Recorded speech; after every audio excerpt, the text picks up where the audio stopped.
I think that that's what self-awareness, self-reflection is very, very important to do. But the manner in which you go about doing that, right? And this is still an extension of the disconnecting, right? Yes. The way you go about doing that is it's not with your own thoughts. The mind isn't created to assess itself.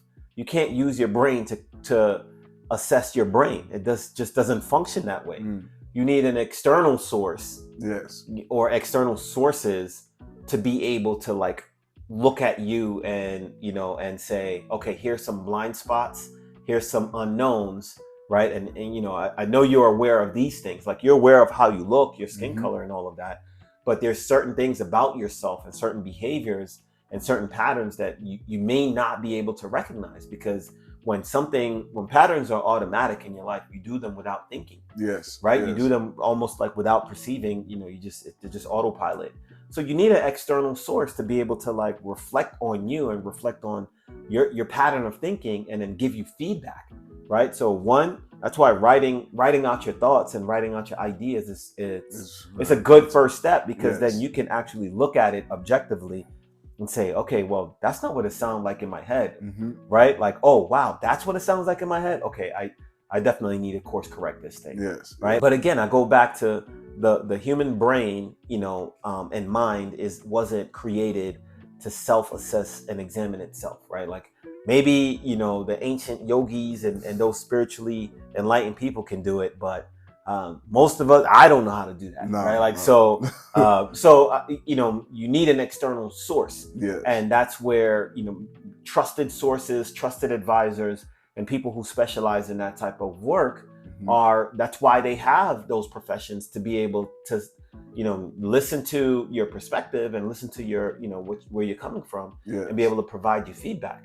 Now, if you resist that feedback and say, no, but you just don't understand me, well, it's more you don't understand yourself. Wow. Right? Like, because it's like, those trusted sources and advisors, there's no gain for me from sitting here for an hour listening to you, offload or vent your problem, right?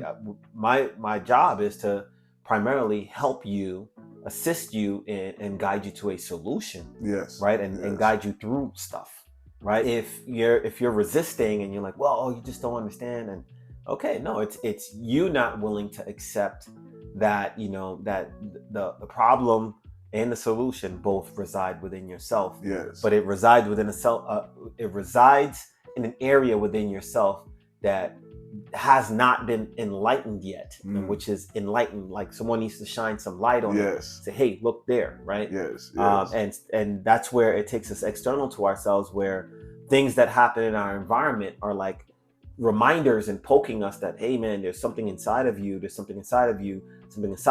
you need to pay attention to, that you need to shine some light on, take some time to investigate what that is, because that's the next area of your development. Wow. No, that is amazing. You need an enlightenment. You need someone to, help you put your thoughts together, like you said, an outlet. It's just like basically the relationship we'll have where, there's some stuff I couldn't see my own self, right? And it took you like, hey, you're like, look at this way right here, this right here. Even in the artistry of bodybuilding that we do, right? It's the same stuff where, okay, coach this. Because no matter how much I work out, like there's just so far I can go with seeing or assessing my own physique, right? And now it's just the same thing with the mental development and what you're talking about, right? It's like however I'm reacting in my external environment is a reflection of what's in here.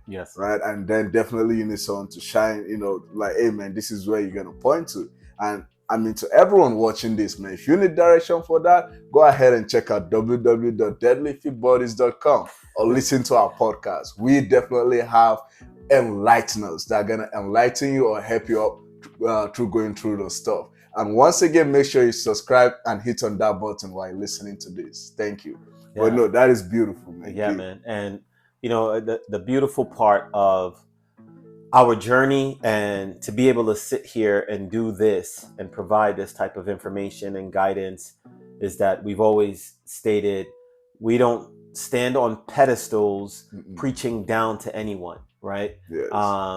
we are practitioners, which means that we practice and we put application to the things that we talk about, the things that we preach, right? And the experiences that we have. And it's through those experiences where we gain those little pockets of enlightenment where we understand and understand things. And we're like, oh, okay, I got it now. This is what it actually looks like in practice. You can read books upon top of books upon top of books and listen to podcasts upon top of podcasts. But until you get to the stage where you're practically applying things, you'll never get the experiential learning.